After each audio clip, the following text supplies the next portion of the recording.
This day in sports history. And welcome back. It is March 25th, and on this day, America's favorite daredevil made his television debut. Bobby Knight did something on the basketball court that did not involve screaming at an official or throwing anything. And we also had the most unusual finish to an NBA game. Those stories plus a non-sports fun fact at the end about the filming of Titanic that left some on set hallucinating. I'll get started right after this. Hey, real quick, you've heard me talk a lot about the Sterling Soap Company over the past few months, and if you haven't tried out their soaps, I get it. It's not easy changing up your routine. But let me just say, if you give them a try, I'm nearly 100% certain you will have zero regrets. They carry not only bar soap, but shave soap, liquid body soap, body lotions, beard balm, lip balm, and a lot more. Plus, there are myriad scents to choose from. Their products are made with natural ingredients and scented oils, and they are committed to being environmentally conscious. And I always get a handwritten note on my packing slip, so I know it's been checked before shipping, and it's a nice little human touch in a world that seems to be going away from that. Give Sterling Soap a try today at sterlingsoap.com. So, I grew up an Evel Knievel fan. I was a little too late to the party to catch his most famous attempt, the leap over the Caesars Palace fountains in December of 1967. I did watch him attempt to jump the Snake River in his sky cycle. I remember his unsuccessful Wembley jump over 13 buses and his successful Kings Island jump over 14 buses. You know, like a lot of 70s era kids, I had the Evel Knievel lunchbox, I had the Evel Knievel doll, motorcycle, and rev ramp made by Ideal, driving my parents crazy trying to get my Evel Knievel doll to jump over everything in the house. Well, that's really because of what happened on this day in 1967 when Evel Knievel made his first appearance on Wide World of Sports in Gardena, California. During the middle of a dirt track motorcycle race that had been pre-taped, they interviewed the 29-year-old Knievel and then showed his attempt of a jump of about 90 feet over 15 cars. It was to be his longest jump he'd attempted to date. I missed a jump up in the northwestern part of the United States over 13, and I was hospitalized and laid up for nearly 5 months, and I sure hope that doesn't happen today.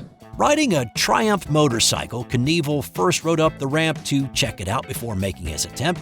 Calling the attempt that day for ABC was Bill Fleming. Everyone here in the crowd has their eyes riveted on a young man by the name of Evel Knievel, who is set and ready in his yellow Daredevil leathers and new racing helmet to attempt the leap over 15 cars. You saw J.C. Agajanian there in the background, nervously pacing up and down. An exciting moment here in Gardena, California, even for the young ones. To soar through the air, airborne for about 90 feet, on a normal Triumph machine. And he's set to go. Takeoff, of course, very critical. He'll build up speed as quickly as he can, and here he goes.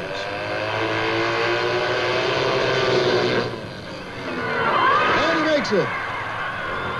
A beautiful leap as Evel Knievel gets the roar of approval from the crowd here, going beautifully over 15 cars.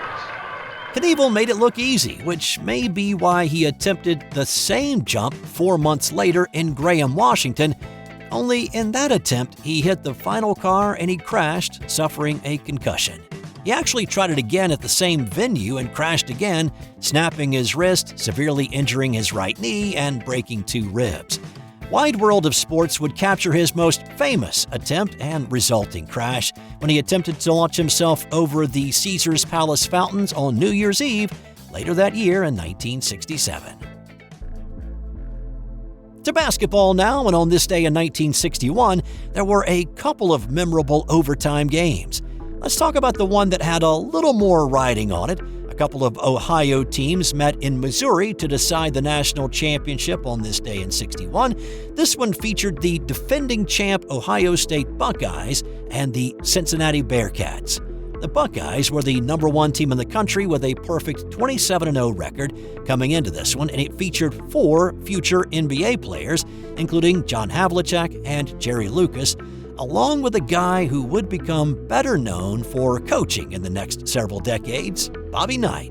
The Bearcats were number 2 in the country and carried an 18-game winning streak into this one and had 3 future NBA guys in the starting 5. The Buckeyes averaged 85 points a game in 61 and outscored their opponents by an average of 20 a game. They destroyed Cal in the previous year's championship game by 20 when the Bears were the second-best team in the land, and so it was expected they were going to do the same thing to the Bearcats. After the first 20 minutes, the Buckeyes had a 39-38 lead. That pace was a little faster than Cincy coach Ed Jucker wanted to play, and so decided to slow it down in the second half and play a little bit more aggressive defense.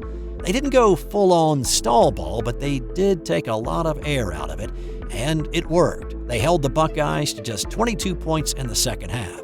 The game went back and forth for most of it. Ohio State led by 6 at one point, only to have Cincinnati respond with a run to take a 5-point advantage themselves. With under 2 to go, the Bearcats led by 2, but the Buckeyes got a big bucket from the future coach. A minute 50 to go. Ohio State's Robert Knight with the ball. Thacker's on him. To Noel. Back to Knight. He drives the baseline. He's headed for the bucket. A reverse layup. He scores a beauty. Robert Knight got in for an easy one. That's his first field goal, and it's tied up. Those were Knight's only points in the game, but it tied it at 61, and neither team scored in the final 100 seconds, and so it headed to overtime. Cincinnati slowly took control in the extra frame and sealed it with a bucket in the final seconds. It goes to Cincinnati. Thacker shoots. He hits at the buzzer. Thacker hits again. 70-65. Now Cincinnati still shooting. They steal the ball again. It's all over. And there's the greatest celebration you've ever seen on the floor right here.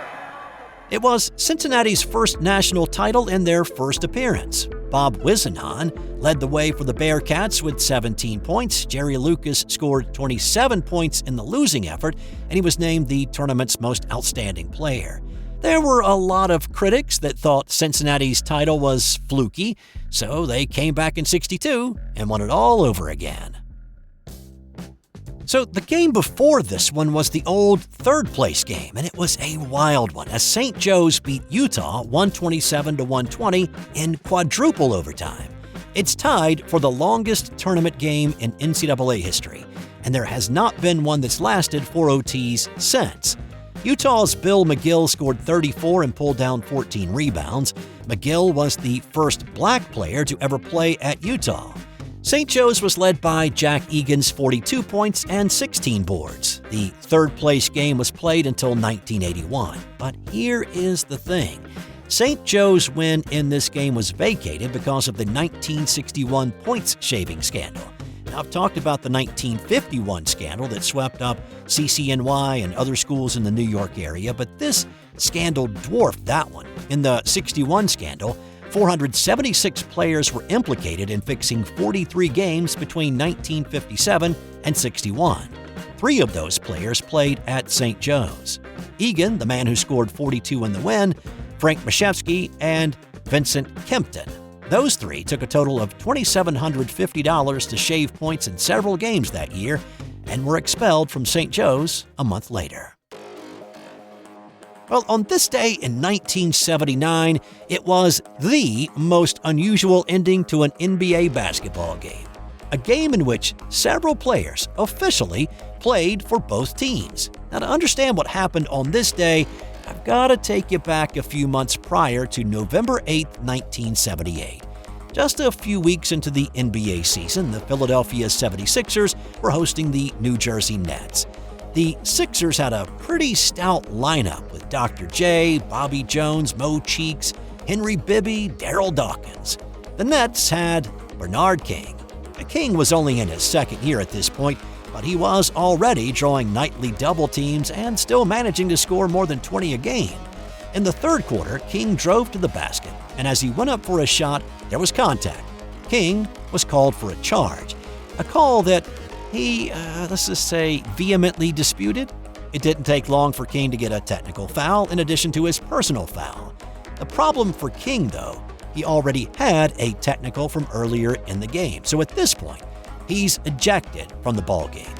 Still expressing his displeasure, He kicked a courtside chair on his way to the showers, and a third technical was called on King. But this one was called by a different ref named Richie Powers, and it was also illegal. Powers had a bit of a reputation for giving out technicals like candy from a Pez dispenser. This third tech on King brought Nets coach Kevin Lockery off the bench to question the call, but in a very loud and shouty manner, as coaches tend to do. Powers teed him up not just once, not just twice, but 3 times as well. So now, Lockery is off to the dressing room. Phil Jackson took over as the coach on the Nets bench, and with each tech called, there are foul shots taken. Well, the Nets turned to Eric Money to fill in the scoring gap with King gone. The game went to double OT before the Sixers won, 137-133. Money finished with 37 in the loss, but hang on a second.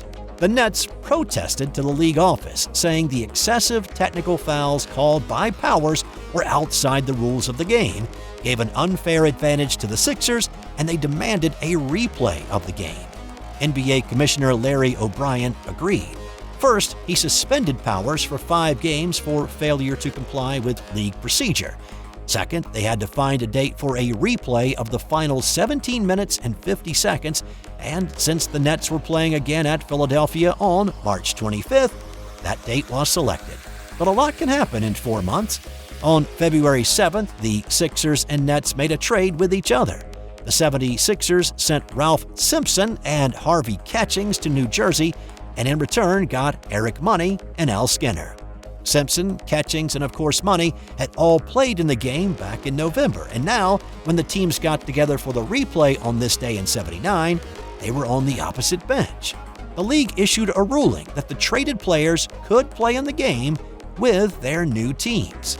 5 minutes, 50 seconds were put back on the clock to finish out the third quarter. Everything was reset to that point, meaning all the points scored after that point in November were erased and the scoreboard was reset to read Philadelphia 84, New Jersey 81. The only other difference is there were 3 different referees. Powers was not allowed to ref this one. The game progressed and the 76ers won this time as well, 123-117. Now, if you take a look at the box score of this game, Money, Catchings, and Simpson appear under both teams as having officially played for both in this game. Money actually lost points, though.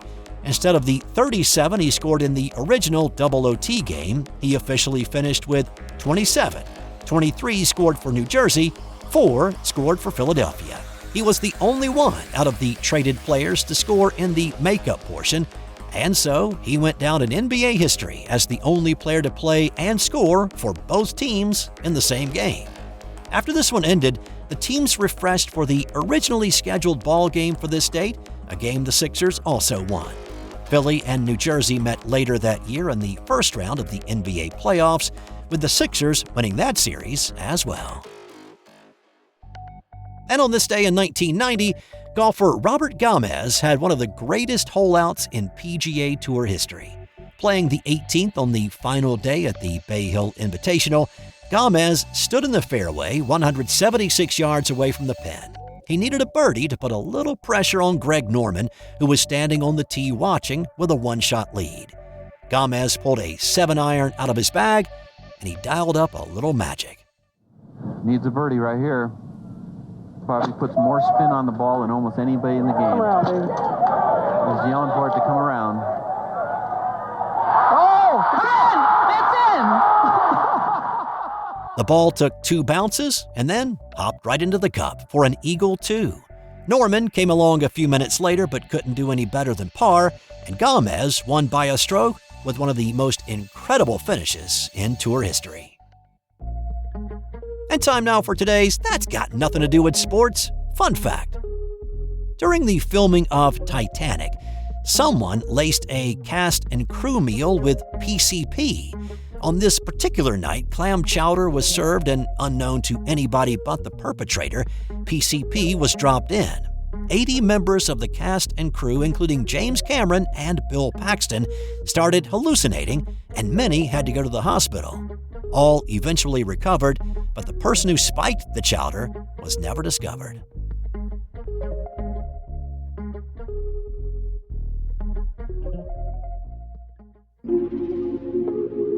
This has been an original Thrive Suite production.